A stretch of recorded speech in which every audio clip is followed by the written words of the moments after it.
और सिर्फ 7 दिन में पूरे कुरान का हिफ्ज कर लिया। ये भी अरब का मुसल्लम कायदा है, अरबी का, अल हिफ्ज़ो फिस्सिग़्र कन नक्श अलल हजर वल हिफ्ज़ो फिल किब्र कन नक्श अलल मा। बचपन में याद करना ऐसे है जैसे पत्थर पे लकीर खींचना, बुढ़ापे में याद करना ऐसे है जैसे पानी पे लकीर खींचना। इसलिए जहां तक हो सके अपने बच्चों को सिखाए, बचपन ही में सिखाए। जो बात बचपन में उसकी मेमोरी में बैठ जाएगी, मनशब्बा शाब्बा, जवानी में भी वो भूल नहीं सकता और उसी के मुताबिक जिंदगी गुजारेगा। यहाँ एक और बात मुझे याद आ गई, सलाहुद्दीन अय्यूबी का नाम आपने सुना होगा। जब वो बचपन के आलम में थे तो उनके वाली साहब ने कहा, अंत लैसा मिन शानिकल इल्म वल अत्फाल व अंत मन सौफ यफ्तहुल अक़सा। बेटा, तुम्हारी हैसियत बच्चों के साथ खेलने कूदने की नहीं है, अनकरीब तुम मस्जिद अक़सा को फतह करने वाले। और चंद सालों के बाद जवानी में दुनिया में देखा कि मस्जिद अक़सा को उन्होंने फतह किया। बाप ने बचपन में कहा था। इसका मतलब यह हुआ कि आप अपने बच्चे को बचपन में बता देंगे कि अल्लाह के रसूल जिंदा है, तो फिर वो जब तक जिंदा रहेगा उसको कोई दुनिया का माइकालाल देवबंदी वहाबी उसके दिमाग से नबी को मुर्दा होना साबित नहीं कर सकता। बचपन में जो बात आपने बता दी, इमाम मोहम्मद रज़ियल्लाहु ताला 7 दिन में पूरे कुरान का हिफ्ज कर लेते। वो भी कैसे? वो गए इमाम आजम अबू हनीफा के पास, हजरत मैं अल्लामा बनना चाहता हूँ। इमाम आजम ने फरमाया जाओ कुरान याद करके आओ। वो गए, 1 दिन 2 दिन 3 दिन 4 दिन 5 दिन 6 दिन 7वां दिन हाजिर, हजरत मैं अल्लामा बनना चाहता हूँ। कहा कुरान याद करने के लिए कहा ना, कहा मैंने कर लिया। तुमने 7 दिन में कुरान याद कर लिया। इसका मतलब यह हुआ कि मेमोरी पावर बहुत स्ट्रांग थी। यहीं पर इमाम आजम की बात से यह समझ में आया कि कुरान शरीफ का हिफ्ज ये आलिम के लिए बहुत मुफीद है, क्योंकि उन्हें मसाइल दलाइल के साथ में याद होते हैं। अगर मैं आप लोगों से ये कहूं अल्लाह एक है, क्या दलील? आप में से 1% को भी इसकी दलील याद नहीं होगी कुरान में कहां लिखा अल्लाह एक, जबकि अरब में कॉमन है। अरब के जाहिलों को भी पता है कि अल्लाह एक है।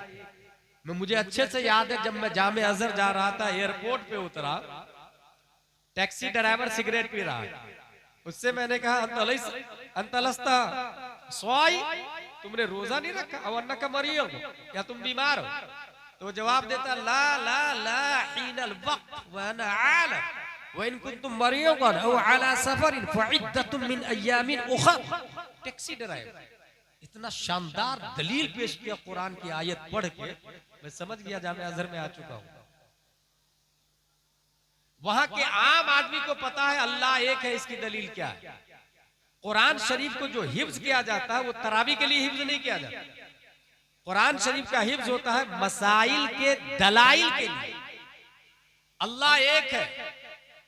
अच्छा, जब फायदा क्या होगा आप ये सोचेंगे, तो जब अल्लाह एक है इसको नहीं मानेंगे तब तक आप मोमिन नहीं हो सकते, और जब मोमिन नहीं हो सकते तो नबी की शफाअत नहीं मिल सकती। नबी की शफाअत ईमान वाले के लिए, जर्रा बराबर भी, राय के बराबर भी ईमान हो तो शफाअत मिलेगी। मराही कुफ्र पर है तो शफाअत कहां से? नबी की जियारत कहां से?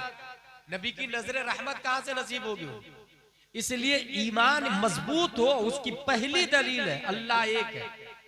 और ईमान को छीनने के लिए शैतान हर एक के पास आता है।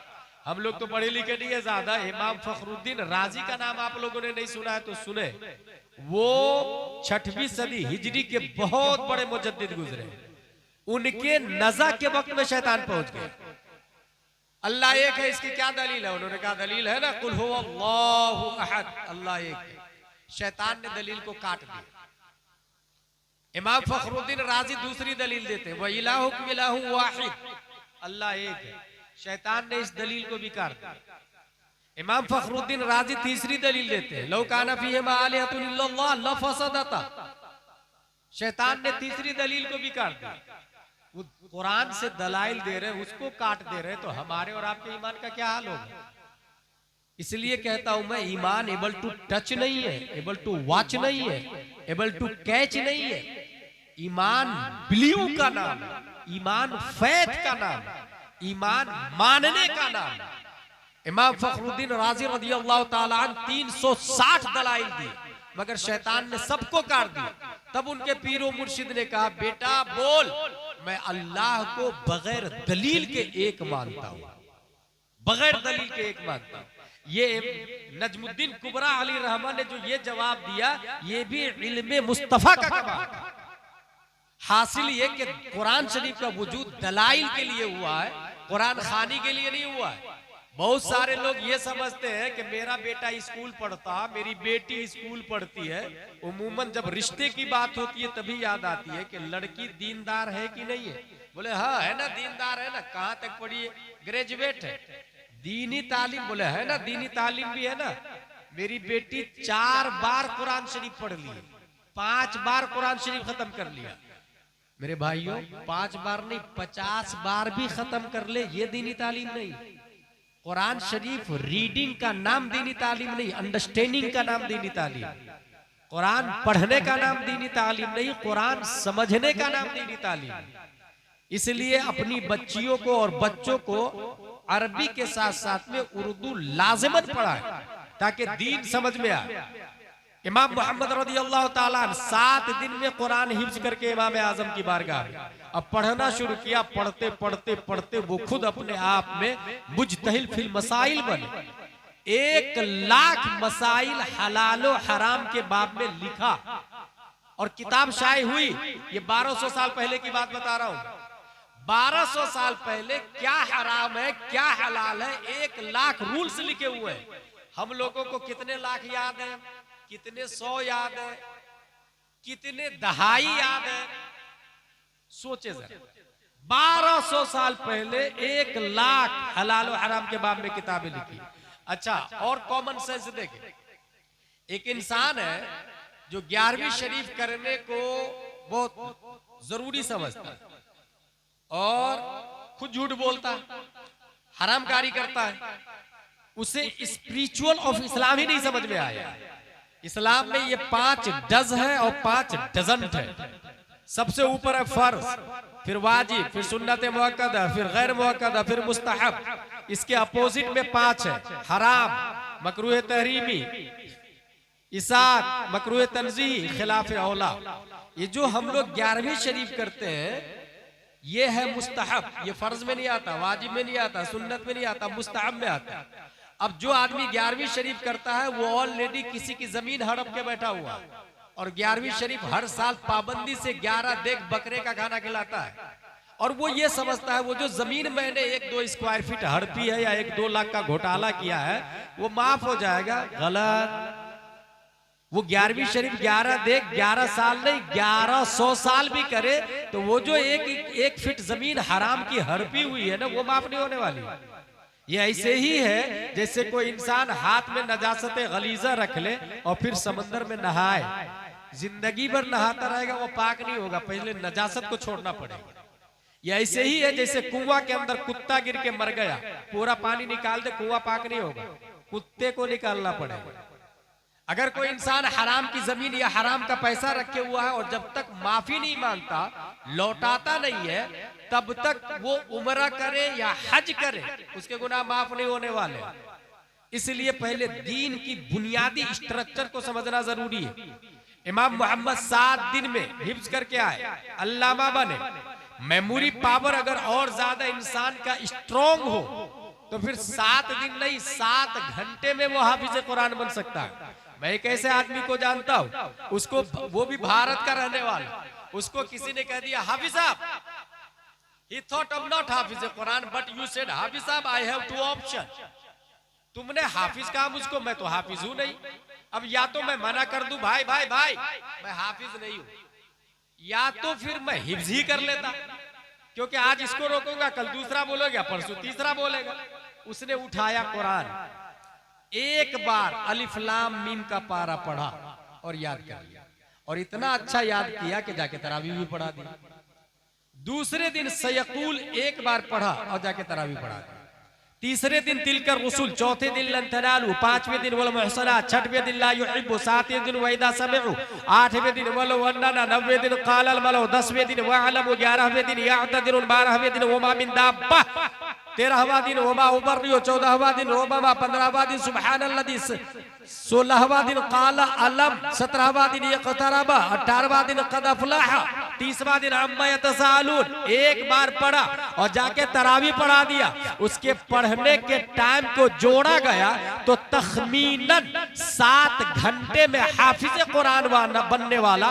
अमेरिका का डरबन नहीं, अमेरिका का आइंस्टाइन नहीं, लीबिया वाला नहीं, तुनिस वाला नहीं, कनाडा वाला नहीं, बहरीन वाला नहीं, इमारात वाला नहीं, दुबई वाला नहीं, लीबिया वाला नहीं, तुनिस वाला नहीं, जजायर वाला नहीं, बल्कि 10 शव्वाल 1272 हिजरी में पैदा होने वाला, तसर्रुफात की करवटें लेता हुआ बरेली की धरती पर तमाम सवालों का जवाब, तमाम क्वेश्चन का आंसर बन के ताजुश शरिया के नाना दादा दोनों इमाम अहमद रजा खान की जात है। वाह वाह, नारे तकबीर। मसला क्या साबित हुआ? मेमोरी पावर स्ट्रॉन्ग हो तो इंसान 7 घंटे में भी कुरान का हिफ्ज कर सकता है। अच्छा, मेमोरी पावर स्ट्रॉन्ग होता कैसे है ये भी सुने। एक साइंटिस्ट है जिसका नाम है हेनरी फोर्ड, यूएस का रहने वाला। उसने 8 तरीके बताया मेमोरी पावर स्ट्रॉन्ग करने का। Learn a foreign language, try a new activities, eat brain boosting food, exercise, get some sleep, stay on top of your health condition, meditate, connect. ये 8 तरीके बताए जिससे दिमाग बढ़ता है। 8 तरीके बताए। अब यहां पर यूएस का रहने वाला दिमाग बढ़ाने का 8 तरीका बताता है। आप हातिमुल उलूम में चले जाए, आप जमदा शाही, रोनाई, अशरफिया, अमजदिया, जामियातुर रजा में जाए, दीनी मदारिस में जाए, एक इंसान नाजरा कंप्लीट करके एदादिया में आता, ऊला में आता, सानिया, सालसा, राबिया, खामिसा, सादिसा, साबिया, सामिना, फजीलत में जाता, बुखारी शरीफ पढ़ता तो वहां एक हदीस नजर आती और वो हदीस ये है, मैं युरिदिल्लाहु बिही खैरन युफक्किहु फिद्दीन व इन्नमा अना कासिम वल्लाहु युअती। ये भी बुखारी शरीफ की हदीस है कि अल्लाह जिसके साथ भलाई का इरादा फरमाता दीन की समझ दे देता। यहां समझ का लफ्ज आया, फिरासत का लफ्ज आया और इस समझ अक्ल के जस्ट बाद में ये आया, व इन्नमा अना कासिम वल्लाहु युअती। बांटता मैं हूं, देता अल्लाह है। समझ के बाद में कासिम का लफ्ज आना इस बात की तरफ गम्माजो शहादो दलाल है कि जिस तरीके से हमारे नबी दुनिया की तमाम नेमतें बांटते हैं, ऐसे ही हमारे नबी अक्ल भी बांटते हैं। जब हमारे नबी अक्ल को बांटते हैं तो अब बात समझ में आई कि हमारे मुस्तफा ने आइंस्टाइन को ज्यादा अक्ल नहीं दी है, हमारे नबी ने न्यूटन को ज्यादा अक्ल नहीं दी है, हमारे नबी ने डार्विन को ज्यादा अक्ल नहीं दी है, हमारे नबी ने सुकरात को ज्यादा अक्ल नहीं दी है, हमारे नबी ने बुकरात को ज्यादा अक्ल नहीं दी है, हमारे नबी ने केपलर को ज्यादा अक्ल नहीं दी है, क्योंकि ये सब नबी का कलमा नहीं पढ़ते हैं। एपीजे अब्दुल कलाम ने नबी का कलमा दिल से नहीं पढ़ा है। हमारे नबी ने उनको ज्यादा अक्ल दी है जो नबी से प्यार और मोहब्बत करता है, और नबी से प्यार और मोहब्बत इमाम अहमद रजा ने किया है, गौसे आजम ने किया है, ख्वाजा गरीब नवाज ने किया है, ताजुश शरिया ने किया है, मुफ्ती आजम ने किया है। पता ये चला दुनिया के साइंसदानों के पास ज्यादा अक्ल नहीं है, अल्लाह ने हमारे नबी ने ज्यादा अक्ल दिया है तो अपने मुहिब्बीन औलियाए किराम को ज्यादा अक्ल अता फरमा दी है। ज्यादा अक्ल किसके पास है? औलियाए किराम के पास। एक और कॉमन सेंस आप दिमाग में रखिएगा, काफिरों के पास ज्यादा अक्ल नहीं है, मोमिनों के पास ज्यादा अक्ल है, क्योंकि वो अल्लाह को एक नहीं मानते। अल्लदीना युमिनूना बिल गैब, मोमिन बिन देखे अपने रब को एक मानते, बिन देखे अपने रब को एक मानते। यही से ये भी ज़हन में रखें, ये जो मेमोरी पावर बढ़ता है जिससे इंसान कुरान का हिफ्ज बने, हाफिज बने, आलिम बने, मुफ्ती बने, मेमोरी पावर स्ट्रांग हो, इसकी तैयारी हम लोग पैदा होने के बाद करते हैं। इजराइल इसकी तैयारी पैदा होने से पहले करता है। बच्चा जीनियस कैसे पैदा होगा, मां के पेट में तैयारी होने लग जाती है। और ये मैं नहीं, एक बहुत बड़ा साइंटिस्ट है जिसका नाम है स्टेफन कर्लियोन। उसने 3 साल इजराइल में स्पेंड किया है और 3 साल इजराइल में स्पेंड करने के बाद उसने एक पुस्तक लिखी। उसमें यह लिखा, first thing I notice that the pregnant mother would always try to solve mathematical problem together with the husband. I would ask, in this for your child is still in the womb? She would answer, yes, yes, yes, to train the child. एक pregnant, एक हामिला खातून, उसके हाथ में पेनो है, notebook है, pen है और वो हिसाब जोड़ रहे। 2 एकम 2, 2 दूनी 4, 2 तिया 6, 2 चौका 2 को 7 से इंटू करेंगे तो कितना बनेगा? स्टीफन कर्लियोन ने पूछा, is this for your child still in the womb? She would answer yes. क्या ये तुम्हारे बच्चे के लिए? हाँ, बच्चे को मैं जीनियस बना रही, बच्चा पेट में है अभी। आपको लगता है इज दिस पॉसिबल? ये हो सकता है? अगर आपको लगता है कि ये नहीं हो सकता है तो उसे डिलीट कर दो। हम ये कहते हैं कि ये हो नहीं सकता। इन इस्लाम हैज बीन डन, ये हो चुका।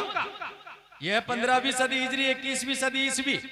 आप पीछे पलटे, 14वीं सदी हिजरी, 13वीं, 12वीं, 11वीं, 10वीं, 9वीं, 8वीं, 7वीं, 6वीं, 5वीं, 470 हिजरी में शेख अब्दुल कादिर रदियल्लाहु ताला अन्हु पैदा नहीं हुए, माँ के पेट में। अब माँ ने मुसल्ला बिछाया, कुरान बुलाया, अलिफ लाम मीम का पारा पढ़ा तो गौसे आजम ने पेट ही में याद कर लिया।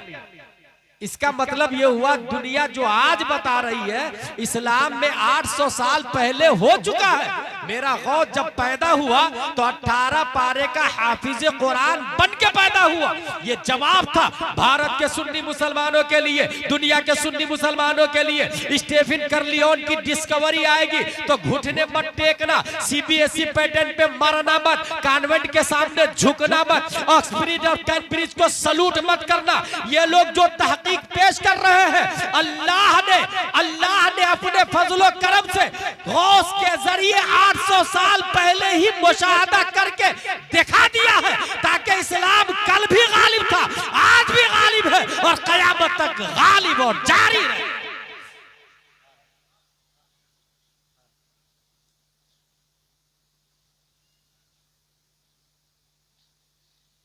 And Islam has been done. ये हो चुका है। यहां एक बात ध्यान में रखिएगा कि है यह हकीकत, पैदा जब हो जाता है बच्चा, माँ को सर्दी होती है तो बच्चे को सर्दी हो जाती, माँ को पीलिया होता तो बच्चे को पीलिया हो जाता।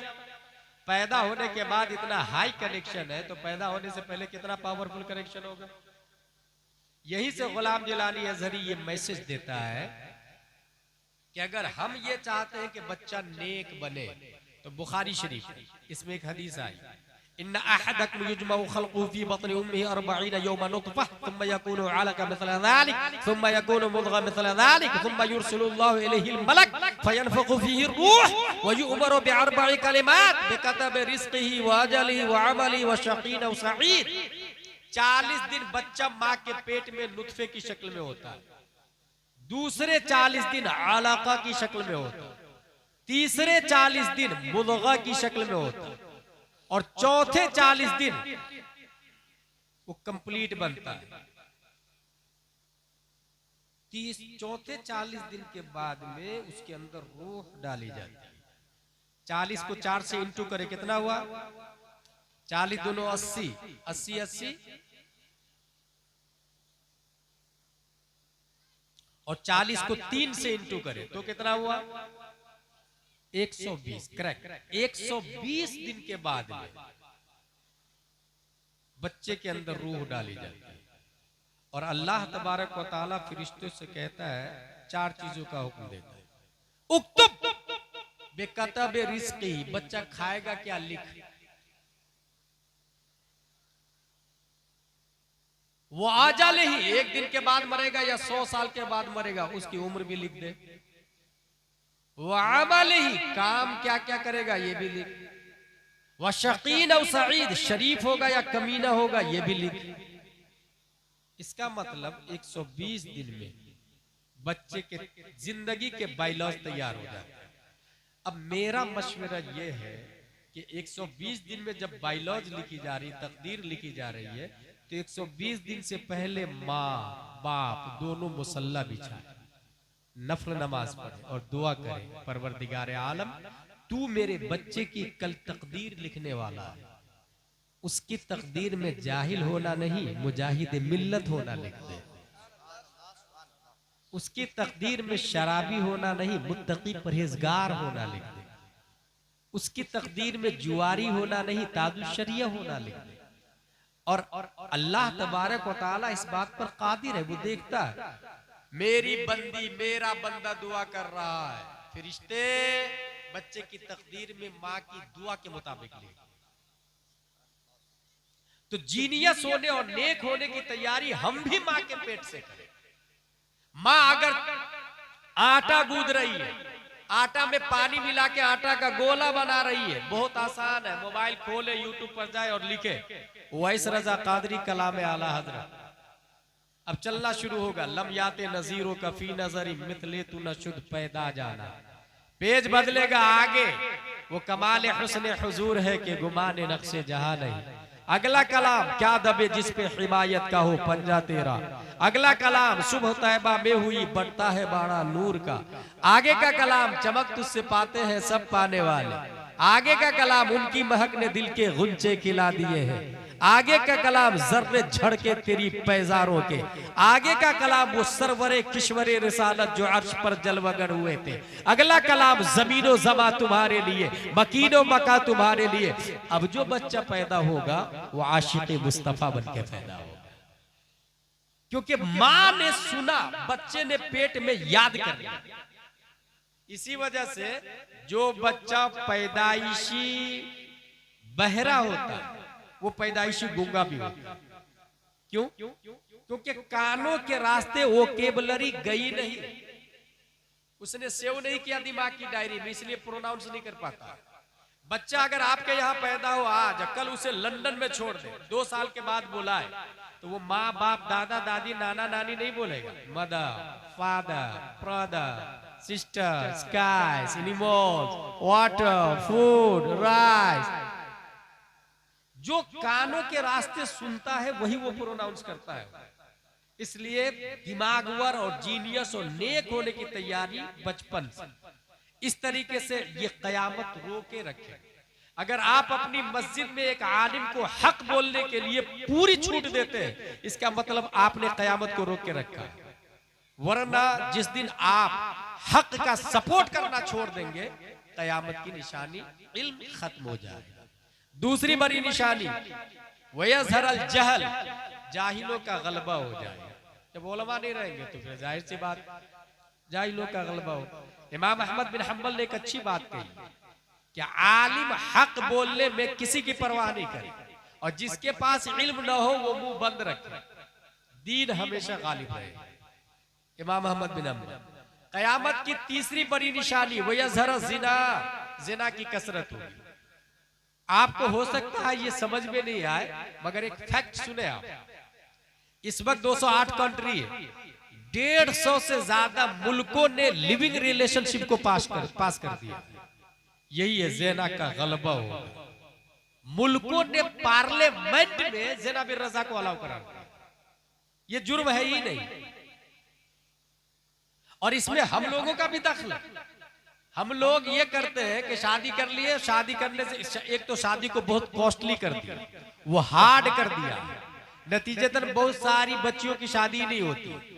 दूसरा बहुत बड़ा मसला यह है कि जो बेवा है या मुतल्लका है वो घर में यूं ही बैठी हुई है, नतीजतन लिविंग रिलेशनशिप में उनका आना लाजिमन उसकी फितरत के हिसाब से बन जाता, जिस पर वो जवान हुई नेचर में आ जाता है वो। इसलिए इसके जिम्मेदार हम भी हैं। हमें क्या करना चाहिए? सबसे पहले तो शादी को आसान करना चाहिए। अगर कोई इंसान अच्छे खानदान का है तो अच्छा खानदान जो होता है वो अच्छे खानदान में रिश्ता ढूंढेगा ना, अच्छे घर में रिश्ता ढूंढेगा ना, यही कॉमन सेंस। मगर अच्छा घर कौन सा है? एक आदमी के दिमाग में भी आता है, आप लोगों के दिमाग में, किसी के दिमाग में नहीं आया होगा कि अच्छा घर कौन सा है। पूरी दुनिया में सबसे अच्छा घर अल्लाह का घर है, मस्जिद है। क्या कोई शख्स अपनी बेटी के लिए दामाद मस्जिद में जाके ढूंढता है? मस्जिद की पहली सफ में कौन नमाज पढ़ रहा है, कौन नमाज नहीं पढ़ रहा? जो नमाज पढ़ेगा मैं उनसे अपनी बेटी की शादी करूंगा, ये कोई सोच रहा? स्पिरिचुअल ये हकीकत ये है। मगर वो जो अच्छा समझ रहा है वो अपने हिसाब से अच्छा समझ रहा है। और कुरान शरीफ में आया फ़असान तकरहु शयअन व हुवा खैरुल लकुम व असा अन तुहिब्बु शयअन व हुवा शर्रुल लकुम। बहुत सारी चीजों को आप पसंद करते हैं, हकीकत में वो गलत होती है। मगर एक आदमी है, वो मस्जिद की पहली सफ में जाके दामाद ढूंढा। एक साहब को देखा रोजाना पहली सफ में दाएं तरफ आके नमाज पढ़ते हैं। भाई तुम मेरी बेटी से शादी कर लो। हजरत मेरे पास कुछ भी नहीं है, मैं शादी कर लूं? कहा हाँ। तकबीरे उला के साथ मस्जिद में पहली सफ में दाएं तरफ नमाज पढ़ने की दौलत से बढ़कर और कौन सी दौलत हो सकती है? इस दौलत से बढ़ के और कौन सी दौलत हो? इसीलिए तुम मेरी बेटी से शादी करो। तैयार, शादी हो भी गई। दुल्हन की डोली उठ के गई भी घर। जब दुल्हन की डोली घर गई तो दुल्हन पूछती है, जब बाप इतना नेक होगा, जो अच्छा घर मस्जिद को समझ रहा है, तो जाहिर सी बात है बेटी के अंदर असर तो आएगा बाप की अच्छाई का। शौहर से पूछती है वो कोने में टोकरी में क्या रखा हुआ? बोले वो आधी रोटी रखी हुई है कल के लिए। कहा आधी रोटी कल के लिए रखी हुई? मेरी डोली को फौरन वापस कर दी जाए। कहा क्या गलती हो गई? कहा आपका ईमान तो परिंदों से भी गया गुजरा है, क्योंकि एक परिंदा भी दिन में खाना खाता है तो कल के लिए घोंसले में रिस्क जमा नहीं करता। उस परिंदा को पता है जो अल्लाह आज खाना खिलाया है वो अल्लाह कल भी जिंदा रहेगा, वो अल्लाह हमेशा जिंदा रहेगा। तो आपका ईमान तो परिंदों से गया गुजरा है। मेरी डोली उस घर में कैसे रह सकती है जिसका ईमान परिंदों से भी ज्यादा कमजोर हो? दैट इज स्पिरिचुअल इस्लाम। क्या इसके बारे में कभी आपने सोचा? सब मादा परस्ती में पैसा पैसा, मकान पे मकान, दुकान पे दुकान, एफडी पे एफडी, पूरी दुनिया उसमें गिरफ्तार हो गई। नतीजा कहां से इस्लाम समझ में आएगा? अगर मैं आपसे ये कहूं कि एक इंसान है आपके गांव में जिसके पास 1000 रुपया और दूसरा आदमी है जिसके पास 1 लाख रुपया, दोनों में से कामिल इंसान कौन है? मोस्टली आदमी कहेगा 1 लाख वाला। गलत। 1 लाख वाला काबिल नहीं, वो 1000 वाला काबिल। उसको यूं समझे कि एक परिंदा है जिसके मुंह में गेहूं का 1 दाना है, दूसरा परिंदा है जिसकी गर्दन में 1 किलो गेहूं की थैली लटकी हुई है। दोनों में से कामिल परिंदा कौन? अपने घोंसले में कौन उड़ के जाएगा? बीवी बच्चों से कौन सा परिंदा मिलेगा? जिसके मुंह में गेहूं का 1 दाना है। 1 किलो वाला चल नहीं पाएगा, उड़ नहीं पाएगा। इंसान भी लाहूत का परिंदा है। तायरे लाहूती, उस रिज्क से मौत अच्छी जिस रिज्क से आती हो परवाज में कोताही। इन्ना लिल्लाहि व इन्ना इलैहि राजिऊन। हम हर मरने वाले पे पढ़ते हैं, मगर कभी गौर किया है? इसका मतलब ही है कि लाहूत का परिंदा है, लाहूत में जाना है, ऊपर से आए ऊपर जाना है। और बोझ दुनिया का जितना कम होगा रफ्तार उतनी ज्यादा होगी। अब जो 1 लाख वाला है उसकी रफ्तार कम होगी, जो 1000 वाला है उसकी रफ्तार ज्यादा होगी, जो 100 का मालिक है उसकी रफ्तार और ज्यादा होगी, और जो 1 रुपया भी नहीं रखा बस अल्लाह व रसूल के लिए जिंदगी गुजारा है, ऐसे हजरत उवैस करनी की रफ्तार सबसे ज्यादा हुआ। दीन को कभी लोगों ने समझने की कोशिश ही नहीं की। अच्छा, लोग सोचते हैं कि दीन फ्री में समझ में आ जाए, नतीजतन जो हाल है हमारी निगाहों के सामने में। तो लिविंग रिलेशनशिप, शादी को इतना हार्ड कर दिया लोगों ने कि 150 से ज्यादा मुल्कों ने पार्लियामेंट में बैठ के ये पास कर दिया है कि एक औरत दूसरे और एक मर्द दूसरी औरत से नाजायज संबंध बना सकता है। दोनों राजी है तो कोई बात नहीं, जायज, उस पर कोई धारा नहीं। नतीजतन जो हालात है निगाहों के सामने में, निकाह हार्ड हो गया, जिना आम हो गया, हरामियों की कसरत हो गई, नबी के गुस्ताखों की कसरत हो गई, औलिया किराम के गुस्ताखों की कसरत हो गई, और निकाह करना मुश्किल। अमेरिका में निकाह का कॉन्सेप्ट ही खत्म हो रहा, बिल्कुल तरफ बंद हो रहा निकाह का कॉन्सेप्ट। जिसके साथ मर्जी हो रहे, Sunday to Sunday, next Sunday को बदल डाले। ये वहां का कॉमन कल्चर हो गया। यहां भी लोग उसी में गिरफ्तार होने जा रहे हैं। इसलिए अपनी बेटियों पे कंट्रोल करें, अपने बच्चों पर कंट्रोल करें, उसे दीन समझाए। कयामत की चौथी निशानी वह तख्तुरन निसा, औरतों की कसरत हो।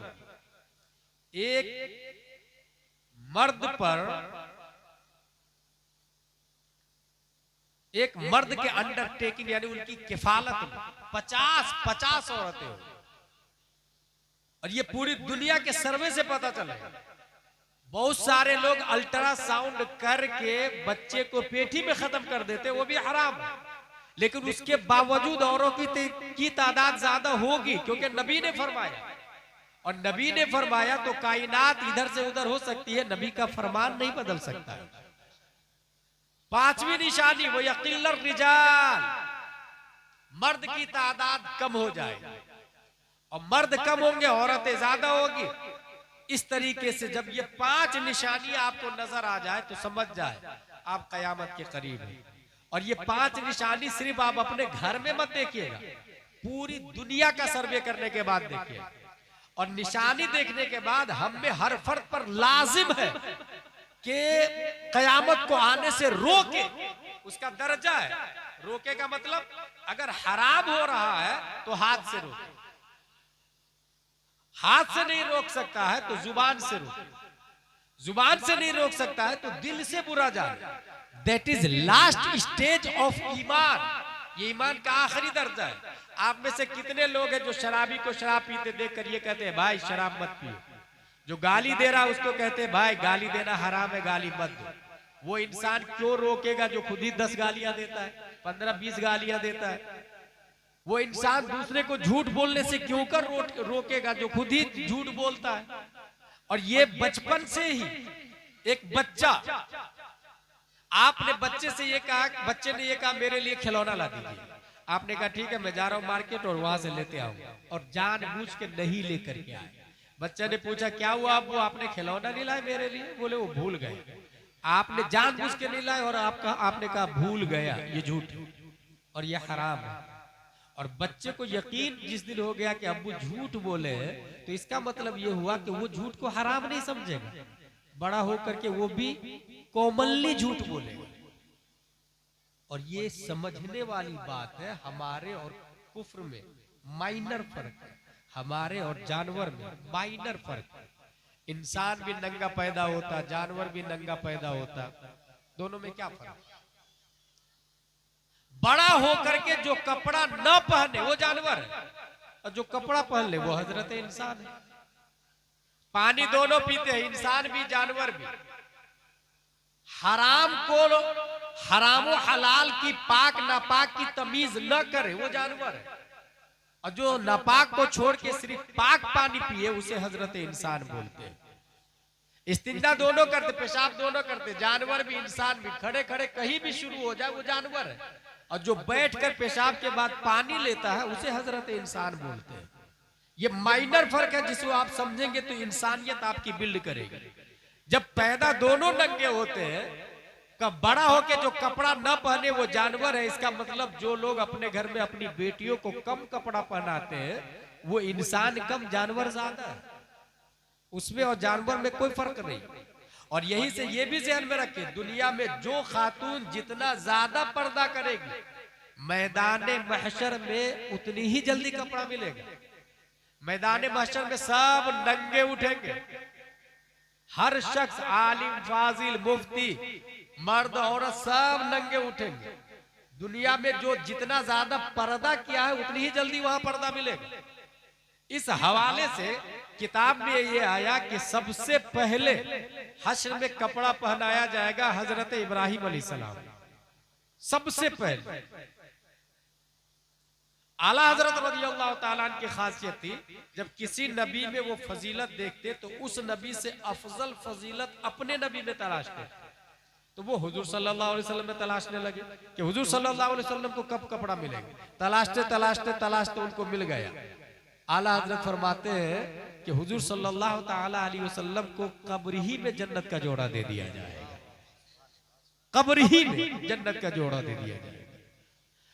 औरतें जो बेहयाई का मुजाहरा कर रही है, सोचे जरा, कि लाखों करोड़ों लोग हैं वहां वो नंगी है, मगर जो औरतें दुनिया में पर्दे में रही है, हश्र में एक औरत के लिए स्पेशल पर्दे का एहतमाम हुआ है, आप लोगों ने सुना होगा। और ये वो आदमी सुनता है जो मस्जिद में इमाम साहब की तकरीर सुनता है। अगर मस्जिद में इमाम साहब की तकरीर नहीं सुना तो फिर वो उनके इल्म में इजाफा नहीं हो पाता। सबसे पहले सबसे ज्यादा पर्दे का एहतमाम मैदान महशर में जिनके लिए है वो है हजरत फातिमा ज़हरा रज़ी अल्लाह ताला अन्हा। गायब से आवाज आएगी, या अहलल जमी नक्किसू रूसकुम गुद्दू अबसारकुम हत्ता तमुर्र फातिमा बिन्त मुहम्मद सल्लल्लाहु अलैहि वसल्लम फतमुर्रु मअ 70,000 जारिया मिनल हूरिल ईन कमर्रिल बर्क़।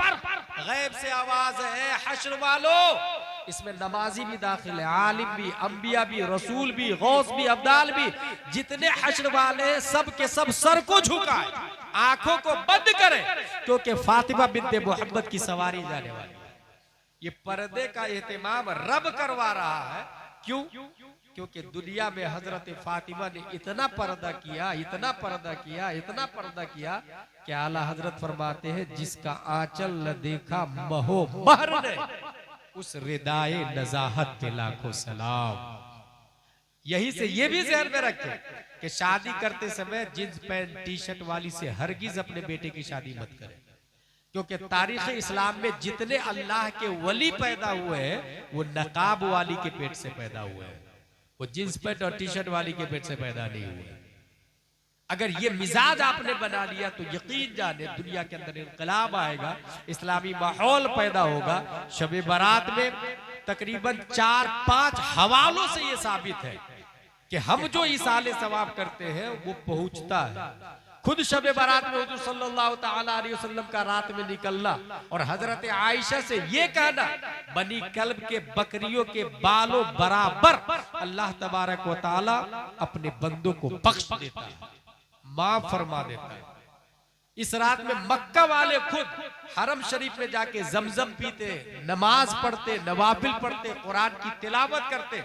यहाँ तक कि उमर बिन अब्दुल अजीज पहली सदी हिजरी के मुजद्दिद, उनका खुद ये मामूल था कि शब बारात में मस्जिद शरीफ में जाते, नमाज पढ़ते, कुरान मुकद्दस की तिलावत करते, मरहूमीन के लिए दुआएं करते।